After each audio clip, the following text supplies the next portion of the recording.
اور غرف مبنیۃ، فرمایا یہ محلات ہوں گے تجری من تحتها الانہار، ان کے نیچے سے پاک اور شفاف نہریں جاری ہوں گی۔ اوپر محل ہوں گے اور نیچے سے نہریں جاری ہوں گی۔ جیسے آج کل ہمارے ملک کے اندر جہاں ایسی آبشاریں ہوں، ایسے ہوٹل ہوں، ایسے کمرے ہوں، لوگ اس جگہ کو زیادہ ترجیح دیتے ہیں جہاں اوپر ہوٹل بنا ہو اور نیچے سے پانی پاک اور شفاف جاری اور ساری ہو۔ تو موسم گرما میں لوگ ان جگہوں پر جاتے ہیں، ان جگہوں کو ترجیح دیتے ہیں، ہزاروں روپے خرچ کر کے ان جگہوں کو جاتے ہیں، ان کی سیر کرنے کے لیے، ان کو دیکھنے کے لیے۔ وجہ کیا ہے؟ وہ ہر بندے کو اس موسم میں بھلے لگتے ہیں، اچھے لگتے ہیں، بندے کو ایک سکون ملتا ہے، ایک راحت ملتی ہے۔ اللہ کریم فرما رہے ہیں میرے بندو، یہ محلات ایسے میں نے تمہارے لیے جنت میں تیار کیے ہیں کہ اوپر یہ کمرے ہوں گے، اور فرمایا کہ یہ کمروں کے اوپر اور بالا خانے ہوں گے، اور نیچے سے پاک اور شفاف نہریں جاری ہوں گی۔ پانی کی پاک شفاف نہر، شہد کی پاک اور شفاف نہر، دودھ کی پاک اور شفاف نہر، شراب کی پاک اور شفاف نہر۔ اللہ کریم وہ پانی، وہ دودھ، وہ شہد دیں گے جن کے لیے دنیا میں لوگ ترس گئے، اور اصل چیز کو ڈھونڈ ڈھونڈ کر گویا کہ ان کی زندگیاں گویا ختم ہو گئی، اور اصل جو ہے وہ کہیں نہیں مل رہا۔ جس میں زیادہ لکھا ہوتا ہے کہ 100% اصل تو 100% جو ہے وہ نقل ہوتا ہے۔ دنیا والے قاتل ہیں اور ملاوٹی ہیں، ملاوٹ ہی کر کے بیچ رہے ہیں، لوگوں کی جانوں سے جو ہے وہ گویا کہ ختم کرنے پر ڈرتے ہیں، لوگوں کے جو ہے وہ ایمان کو ختم کرنے پر لگے ہوئے ہیں۔ اللہ اسی لیے فرما رہے ہیں میرے بندو، اگر تم مجھے یاد کرو گے، تم نے تقوی اختیار کیا ہوگا، تم نے میرا خوف اپنے دلوں میں بٹھایا ہوگا، غیروں کے رسم و رواج کو نہیں لیا ہوگا، غیروں کے طور و طریقوں کو نہیں لیا ہوگا، مجھے راضی کیا ہوگا، تو میں تمہارے لیے ایسے برف اور ایسے محلات تیار کروں گا جن کے نیچے سے پاک اور شفاف پانی کی نہریں جاری ہوں گی، دودھ کی نہریں جاری ہوں گی۔ صرف بندہ اشارہ کرے گا اور وہ دودھ کی نہر واپس آ کر اس کے قریب آ جائے گی، اٹھ کر جانا نہیں پڑے گا۔ پھل کا جو ہے وہ ذوق ہے، پھل کھانے کی چاہت ہے، وہ ٹہنی خود بخود اس کے سامنے آ جائے گی۔ یہاں تو دھکے کھانے پڑتے ہیں، درخت کے اوپر چڑھتے ہیں، کئی لوگ جو ہے وہ اپنی جانوں کی بازی ہار جاتے ہیں، کئیوں کا کیا ہوتا ہے۔ اللہ جنت میں یہ مشقتیں جو ہے اٹھانے کے لیے نہیں چھوڑیں گے، بلکہ جنتیوں کے لیے ہر چیز وہاں حاضر ہوگی، اور ہر چیز اصل 100% اصل ہوگی، ذرہ برابر بھی اس میں ملاوٹ نہیں ہوگا۔ یہ دنیا کی ترکیبات اور یہ ملاوٹی وہاں نہیں ہوں گے، وہاں صرف اللہ کی طرف سے جو ہے وہ مہمان نوازی کی جائے گی۔ اور پھر نبی کریم صلی اللہ علیہ وسلم فرماتے ہیں، قال اللہ کریم فرماتے ہیں اعددت لعبادی الصالحین، میں نے اپنے نیک بندوں کے لیے یہ محلات تیار کیے ہیں، اور ان کے لیے ایسی نعمتیں تیار کیے ہیں، ایسی جو ہے وہ محلات اور ایسی چیزیں کہ گویا انہوں نے کبھی اس کو دیکھا نہیں ہوگا، کبھی اس کو سوچا نہیں ہوگا، کبھی دل میں خیال بھی نہیں آیا ہوگا۔ فرمایا ما لا عین رأت، ایسے محلات، ایسی نعمتیں کبھی ان کی آنکھوں نے دیکھی نہیں۔ ما لا عین کا معنی عربی میں گویا آنکھ کو کہا جاتا ہے، ما لا عین رأت، فرمایا کسی آنکھ نے اس کو نہیں دیکھا ہوگا، ولا اذن سمعت، اور نہ کسی کان نے ان کے بارے میں سنا ہوگا۔ کہ دنیا میں جیسے ہم خبریں سنتے ہیں، چیزوں کی جو ہے وہ فضیلتیں، ان کی جو ہے وہ انعامات سنتے ہیں، اللہ کریم فرما رہے ہیں اے میرے بندو، اے نیک بندو، تم نے اگر نیکی کی ہوگی، صالحین میں شامل ہوئے ہوگے، تو میں تمہیں ایسی نعمتیں دوں گا ما لا عین رأت، کبھی آنکھوں نے اس کو دیکھا نہیں ہوگا، کبھی کانوں نے وہ سنا نہیں ہوگا، ولا خطر علی قلب بشر، اور کبھی کسی بشر کے دل پر تصور تک نہیں آیا ہوگا،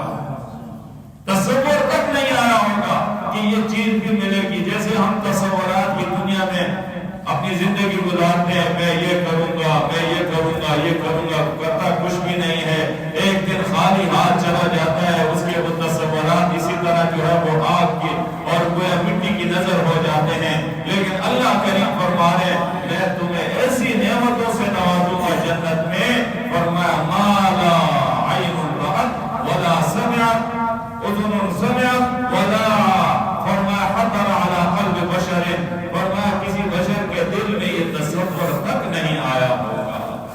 تو اندازہ لگائیں، نہ آنکھ نے دیکھا ہوگا، نہ کانوں نے سنا ہوگا، نہ دل میں کبھی اس کا تصور آیا ہوگا، اللہ نے وہ کیسی کیسی نعمتیں تیار کی ہوں گی، وہ کیسے کیسے محلات تیار کیے ہوں گے۔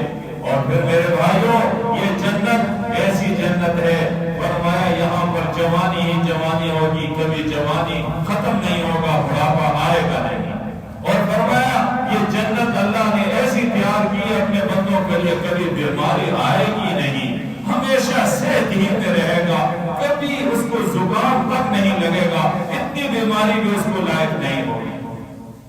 ایسی جنت اللہ نے تیار کی ہے، بڑھاپا نہیں آئے گا، اور بیماری نہیں آئے گی، پریشانی نہیں آئے گی، غم نہیں آئے گا، تمام تر چیزوں سے اللہ تبارک و تعالیٰ گویا کہ منزہ اور مبرہ فرما دیں گے، اور جوان ہی جوان رہیں گے، ساروں کی عمر 33 سال کی عمر تک ہوں گے، مرد ہو عورت ہو ساروں کی عمر جو ہے وہ ایک جیسی ہوگی، اور گویا کوئی بوڑھا نہیں ہوگا، کوئی جو ہے وہ گویا کہ ضعیف نہیں ہوگا، کسی کی بیماری لائق نہیں ہوگی۔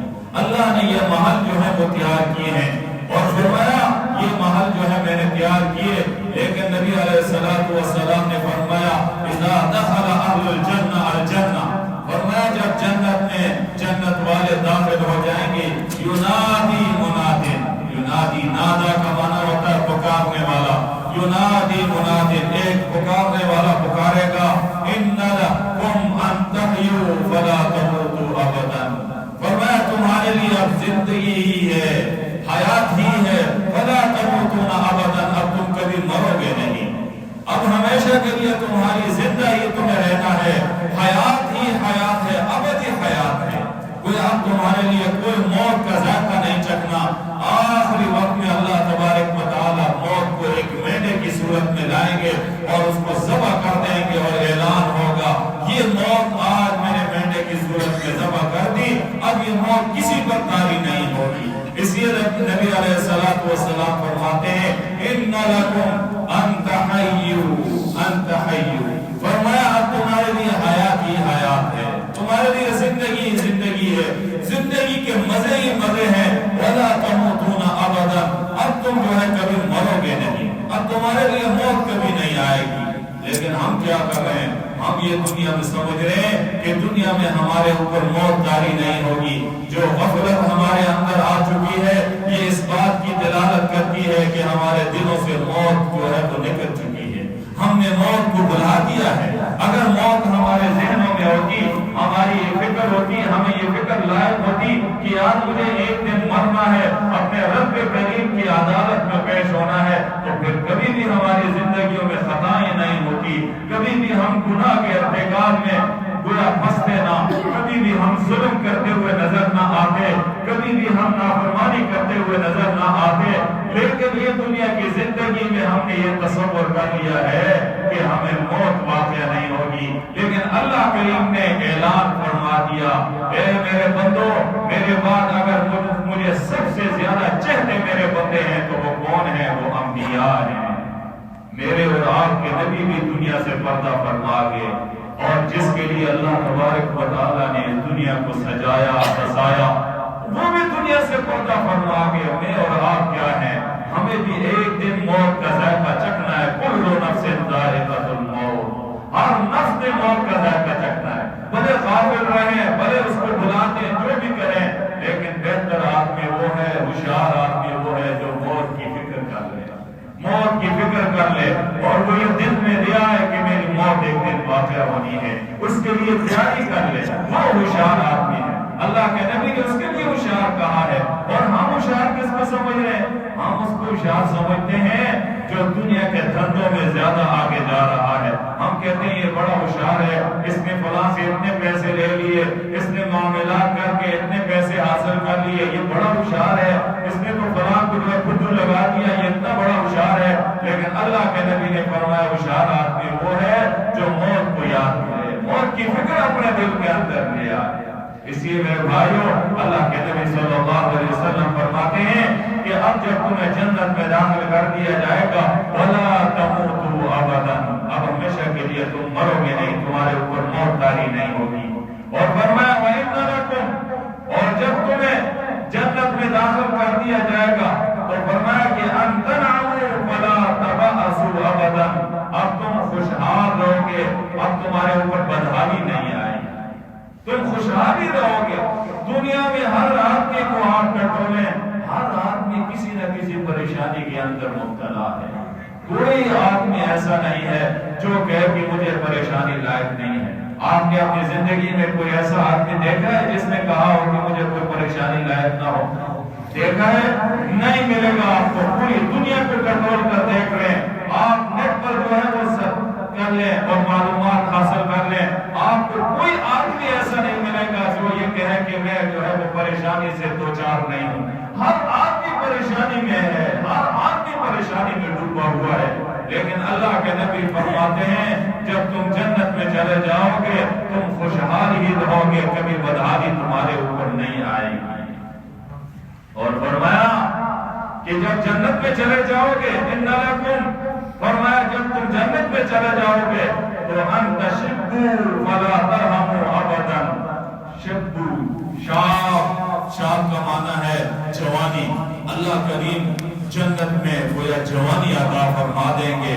اور فلا ترحموا، حرم کا معنی ہوتا ہے بڑھاپا، اللہ کے نبی فرماتے ہیں جنت میں تمہارے اوپر بڑھاپا نہیں آئے گا، یہاں تو بوڑھے ہو کر چلنے کے قابل نہیں رہتے، جس کے لیے اللہ کے نبی نے فرمایا اللہم انی اعوذ بک من ارذل العمر، اللہم انی اعوذ بک، اللہ کے نبی نے اپنے رب کی پناہ چاہی ہے اس عمر سے جو رذیل عمر ہو۔ رذیل عمر کون سی ہے؟ جب بندہ دوسرے کے محتاج ہو، چلنے کے قابل نہ رہے، پیشاب کرنے کے قابل نہ رہے، کھانے کے قابل نہ رہے، یہ رذیل عمر ہے، اس سے پناہ مانگا کرو میرے بھائی۔ اب تو دور اتنا خطرناک ہے، اتنا خطرناک ہے کہ اگر کوئی آدمی اس نوعیت پر آ گیا تو گویا کہ نہ جانے اس کو تو ہر بندہ چھوڑ دے گا۔ اور اگر آپ نے نہیں دیکھا تو دنیا میں مرنے والوں کی حالتوں کو دیکھیں۔ پرویز مشرف کے بارے میں آپ نے سنا ہوگا، آخری وقت میں اس کے لیے کرائے کے آدمی لائے جو اس کی صفائی کرتے تھے، نہ اس کا بیٹا قریب آتا تھا، نہ اس کی بیٹی قریب آتی تھی، نہ اس کی بیوی قریب آتی تھی۔ نعوذ باللہ من ذالک، اللہم اغفرنا، اللہ ہماری حفاظت فرمائے۔ ایسی حالت میں چلا گیا تھا، ہر خزانے کے اعتبار سے اس کے خزانے کے انبار تھے، لیکن وہ خزانے اس کو کام آئے، وہ دولت اس کو کام آئی، وہ جائیدادیں اس کو کام آئی، ہو سکتا ہے وہ اس کے آزاد کی صورت بنے، لیکن آخری وقت میں گویا کوئی قریب نہیں آیا۔ تو یہ ہے ارذل العمر، رذیل عمر۔ اللہ کریم سے اس عمر کے لیے جو ہے وہ پناہ مانگا کرو۔ اللہم احفظنا من هذه الحیات الدنیا، اے اللہ ہماری ایسی زندگی کی سے ہماری حفاظت فرما، ایسی نکمی زندگی ہمیں نہ عطا فرمانا۔ اور پھر نبی علیہ السلام نے فرمایا کہ تمہیں جوانی ہی ملے گی، تمہارے اوپر بڑھاپا نہیں آئے گا۔ حضور علیہ السلام فرماتے ہیں دخلت الجنہ، آپ علیہ السلام کیا فرما رہے ہیں؟ دخلت الجنہ، میں جنت میں داخل ہوا، یا فرمایا اور اتیت الجنہ، یا میں جنت میں آیا۔ راوی کو دونوں لفظوں کے اعتبار سے شک تھا، اس لیے راوی نے روایت میں دونوں لفظوں کو لایا۔ دیکھیں کتنا احتیاط ہے روایت کرنے میں۔ اگر صرف راوی یہ کہتا کہ نبی علیہ السلام نے فرمایا دخلت الجنہ، میں جنت میں داخل ہوا، تو پھر بھی کافی تھا، لیکن راوی کو ذرا شک تھا کہ حضور نے دخلت الجنہ کہا یا اتیت الجنہ کہا، دونوں لفظوں کو جو ہے راوی نے روایت کیا۔ یہ اتنا احتیاط آپ کو کسی اور کتاب کے اندر، قرآن کے علاوہ کسی اور کتاب کے اندر نہیں ملے گا، جو نبی علیہ السلام کی حدیث مبارکہ کے اندر راویوں نے روایت کرتے ہوئے احتیاط کیا۔ اور کیا فرماتے ہیں؟ فَأَبْصَرْتُ قَصْرًا، حضور علیہ السلام فرما رہے ہیں کہ میں نے ایک محل کو دیکھا۔ جب جنت میں میں آیا، جنت میں میں داخل ہوا، میں نے ایک محل کو دیکھا۔ تو جب محل کو دیکھا تو میں نے ان فرشتوں سے پوچھا لمن ھذا، یہ کس کا محل ہے؟ یہ محل اتنا شان والا کس کا ہے؟ تو مجھے جواب دیا گیا کہ یہ حضرت عمر کا محل ہے۔ کس کا محل ہے؟ حضرت عمر کا۔ کتنی شان والے نبی کے صحابی ہیں، گویا نبی جنت میں جا کر اس محل کے بارے میں پوچھ رہے ہیں کہ یہ محل کس کے لیے ہے؟ جنت کے فرشتے کہہ رہے ہیں یہ عمر کا محل ہے۔ حضور علیہ السلام فرماتے ہیں وَلَمْ يَمْنَعُنِي، مجھے کسی چیز نے منع نہیں کیا کہ میں اس محل میں داخل ہو جاؤں، إِلَّا عِلْمِي بِغَيْرَتِكَ، لیکن میں حضرت عمر کی غیرت کو جانتا تھا، اس لیے میں اس محل میں داخل نہیں۔ کون فرما رہے؟ شان والے نبی فرما رہے، امام الانبیاء فرما رہے، میں اس محل میں اگر جاتا داخل ہوتا تو مجھے کوئی روکنے والا نہیں تھا، لیکن میں نے حضرت عمر کی غیرت کو جانتا تھا کہ کتنا غیرتی انسان ہے، اس لیے میں اس محل میں داخل نہیں ہوا۔ اور پھر میرے بھائیوں، حضرت عمر رضی اللہ تعالیٰ آپ نے حضرت عمر سے فرمایا فَأَرَدْتُ أَنْ أَدْخُلَ، میں نے ارادہ کیا کہ میں اس میں داخل ہو جاؤں، لیکن اب میں نے آپ کی غیرت کو جان لیا تھا، اس لیے میں نے جو ہے اس میں داخل نہیں ہوا۔ تو حضرت عمر فرماتے ہیں یا رسول اللہ صلی اللہ علیہ وسلم بِأَبِي وَأُمِّي، بِأَبِي وَأُمِّي، یا نبی اللہ میرے ماں باپ آپ پر فدا ہو جائیں، اے اللہ کے نبی، میرے ماں باپ آپ پر کیا ہو جائیں؟ فدا ہو جائیں، اے اللہ کے نبی۔ او علیک آغار، او علیک آغار، فرمایا کیا؟ فرمایا علیک آغار، آپ پر بھی جو ہے مجھے غیرت ہے، گویا کہ آپ پر جو ہے مجھے غیرت آئی۔ تو نبی علیہ السلام حضور نبی کریم صلی اللہ علیہ وسلم فرماتے ہیں بینا انا نائم، میں نیند میں تھا، سو رہا تھا، فرمایا اسی اسنا میں مجھے جو ہے خواب آئی پھر جنت، کہ میں کس میں ہوں؟ جنت میں ہوں۔ نبی تو جنت میں ہے، دنیا میں بھی ہے تو جنت میں ہے۔ کہاں ہے بھائی؟ نبی کا روزہ اس وقت جنت میں ہے یا نہیں؟ نہیں ہے۔ اللہ کے نبی نے فرمایا بین منبری وروضتی ریاض من ریاض الجنہ، میرے اس منبر اور میرے اس روضے کے درمیان یہ حصہ جو ہے کیا ہے؟ جنت کا ایک ٹکڑا ہے۔ جو حضرات وہاں گئے وہاں پر یہ حدیث لکھی ہوئی ہے، اور اس جگہ کے لیے ہر مسلمان چاہتا ہے کہ یہاں پر مجھے توفیق مل جائے میں 2 رکعت نماز نفل پڑھ لوں۔ پہلے تو یہ حالت تھی کہ ہر بندہ جا سکتا تھا، لیکن یہ ہماری بدنظمی کی وجہ سے اور اس مقام کے ادب نہ کرنے کی وجہ سے اب انہوں نے پابندی لگا دی۔ اب جو آدمی جاتا ہے اس کو ایک مرتبہ وہاں کی سعادت ملتی ہے، اور وہ بھی سرکار کی طرف سے اجازت ملے گی تب وہ اپنے وقت پر جائے گا۔ وہ چاہے رات کو 2 بجے نمبر آ جائے، 3 بجے آ جائے، 5 بجے آ جائے، اسی اپنے نمبر پر جائے گا، اگر نہیں جا سکا تو رہ گیا۔ ایسا مقام ہے۔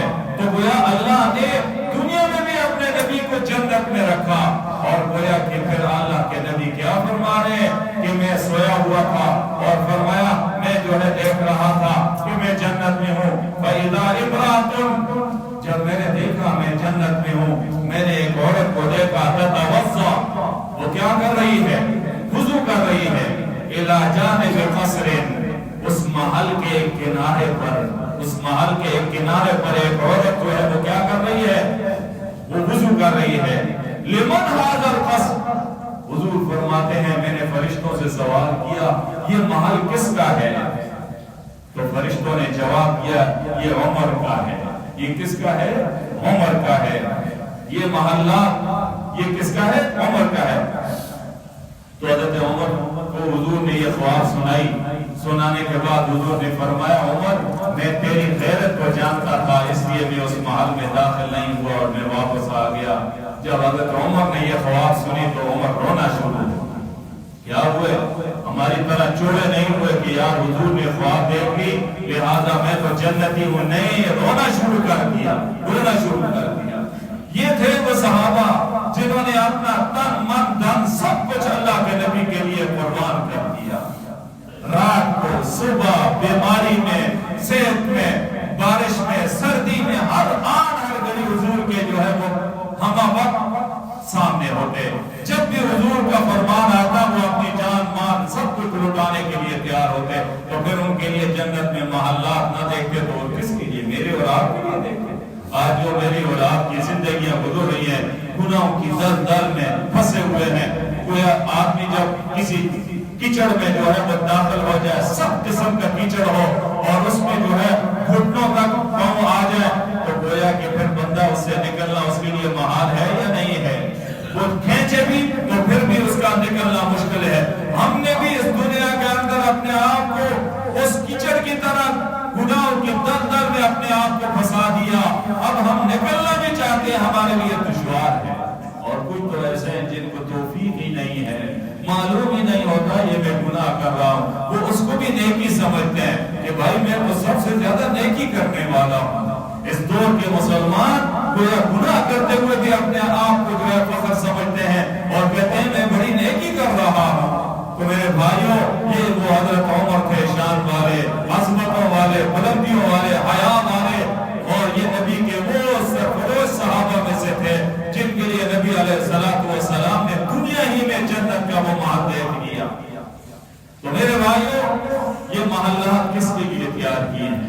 جن محلات کا آپ تذکرہ سن رہے ہیں حدیث میں، قرآن میں، یہ محلات کس کے لیے تیار کیے ہیں؟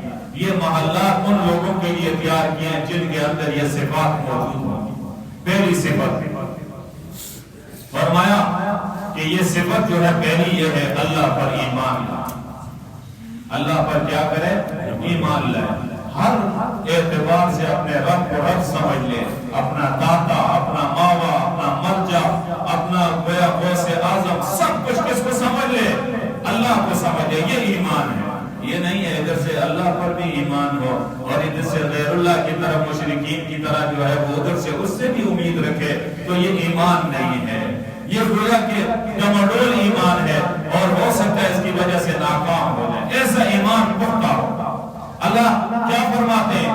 لا یستوی اصحاب الجنت، فرمایا اصحاب النار و اصحاب الجنہ، اصحاب الجنت هم الفائزون، جہنم اور جنت دونوں برابر نہیں ہے، اور جنت والے جو ہے وہ فائزون، وہ کون ہے؟ وہ کامیاب ہے۔ وہ فائزون میں ہے، وہ کہتے ہیں کامیاب لوگوں میں ہے جو جنت میں چلیں گے، اور جو جہنم میں چلیں گے وہ ناکام ہے، وہ ہمیشہ کے لیے ناکام ہے۔ تو میرے بھائیوں، پہلا عمل یہ ہے اللہ پر ایمان ہو، مضبوط ایمان ہو، اور دوسری نمبر پر حضور کی اور رسول اللہ صلی اللہ علیہ وسلم کی اور آپ کے تمام انبیاء کی تصدیق کریں کہ تمام انبیاء جتنے بھی آئے تھے سچے تھے، سب اپنے امتوں کی طرف آئے، اللہ نے ان کو اپنی توحید، اپنی وحدانیت کے لیے مبعوث کیا تھا، اور انہوں نے امت کو وحدانیت کی دعوت دی اور وہ اپنے مقاصد میں کامیاب ہوا۔ ہر نبی اپنے مقصد میں کیا ہوا؟ کامیاب ہوا۔ یہ ہے پہلا۔ دوسری نمبر پر ایمان، اسلام، ہجرت اور جہاد فی سبیل اللہ۔ ایمان مضبوط ہو۔ ایمان دنیا ساری اگر کوئی دے رہا ہے اور ایمان کے عوض میں دے رہا ہے تو ساری دنیا کو ٹھکرا دے اور وہ کہے ایمان کے بارے میں ذرہ برابر میں جو ہے گویا تمہارے ساتھ سودا نہیں کروں گا، یہ ایمان۔ اور اسلام پر مضبوطی سے چلے، وہ اسلام میں پورے کے پورے داخل ہو جائے، اس میں ادھر ادھر کجی اور ادھر ادھر ٹیڑے راستے، شیطانی والے راستے نہ اپنائے، اور اگر ہجرت کرنی پڑے تو اللہ کی رضا کے لیے ہجرت کرے، اپنے اس علاقے کو چھوڑ دے جس طرح مکہ سے صحابہ نے حضور نے ہجرت کی مدینہ کی طرف، اور جہاد فی سبیل اللہ میں اگر ضرورت پڑے تو اس میں شریک ہو جائے، اس میں یہ نہ دیکھے میری جان چلی جائے گی، میرا مال چلا جائے گا، نہیں، سب کچھ لوٹا دے۔ اور اللہ کے نبی صلی اللہ علیہ وسلم فرماتے ہیں انا زعیم، میں کیا ہوں ان لوگوں کے لیے جو ہے گویا کہ میں ان لوگوں کے لیے یہ وعدہ کرتا ہوں کہ ان کو جنت میں داخل کراؤں گا، لمن آمنا، کس کو جو ایمان لایا، واسلم، جس نے اسلام لایا، وجاہد فی سبیل اللہ، اللہ کے راستے میں جہاد کیا۔ اور فرمایا ایسے لوگوں کے لیے کیا ہوگا؟ جنت کے نچلے درجے میں ان کے لیے محل ہوگا، جنت کے درمیان میں محل ہوگا، اور جنت کے اوپر جو ہے وہ محل ہوگا ایسے لوگوں کو۔ اور پھر تیسرا عمل کیا ہے؟ کھانا کھلانا، غریبوں کو، مسکینوں کو، یتیموں کو، فقیروں کو کھانا کھلانا۔ ساتھ ساتھ گفتگو نرم کرنا. ہر مسلمان کے ساتھ نرمی کے ساتھ گفتگو کرو. سخت گفتگو والا ناکام ہے، یہ یاد رکھیں. سختی اللہ کو پسند ہے بھائی؟ نہیں ہے. اپنی گفتگو کو نرم رکھیں. آج ہماری گفتگو بالخصوص نوجوانوں کی گفتگو اخلاقیات سے بالکل گھری ہوئی ہے. ان کے اندر اخلاقیات کا وہ ذرہ برابر بھی تصور نہیں ہے. بڑے چھوٹے کا کوئی ادب نہیں ہے. گفتگو کرتے ہیں تو ان کا انداز اتنا سخت ہوتا ہے کہ گویا آدمی یہ سمجھتا ہے اس کے ماں باپ نے کبھی اس کو اخلاق کی طرف لایا ہی نہیں ہے. تو نرم گفتگو. اور فرمایا مسلسل روزے رکھو. مسلسل روزے رکھو. بالخصوص نوجوان بوڑھے بھی رکھو. روزہ رکھنے سے آدمی بوڑھا نہیں ہوتا، کمزوری نہیں آتی. اللہ کے نبی نے فرمایا مسلسل روزے رکھو. میرے اور آپ کے نبی نے ہمیشہ روزے رکھے. اسلامی 13, 14, 15 ہر ہفتے کے پیر اور جمعرات کو روزہ رکھا. تو اگر 13, 14 کو نہیں رکھ سکتے تو پیر اور جمعرات کو روزے رکھو. مسلسل روزے رکھو گے تقویٰ آ جائے گا. اور فرمایا کہ تہجد کی نماز کا اہتمام کرو. آج کل تقریباً جو ہے 5:25 تک ٹائم چلا گیا ہے تہجد کی نماز کا. میرے بھائیوں، اگر ان راتوں میں بھی ہم نے تہجد کی نماز نہیں پڑھی تو ہم کیا پڑھیں؟ اللہ کے نبی نے فرمایا جس کے اندر یہ 4 کام ہوں گے، ان فی الجنہ غرفا، فرمایا ان کے لیے جنت میں محلات ہوں گے. یرا ظاہرھا من باطنھا، اس کے اندر میں کھڑا ہوا آدمی باہر کے حصے کو دیکھے گا اور باہر کھڑا ہوا آدمی اندر کے حصے کو دیکھے گا. تو فرمایا یہ کس کے لیے تیار کی ہے؟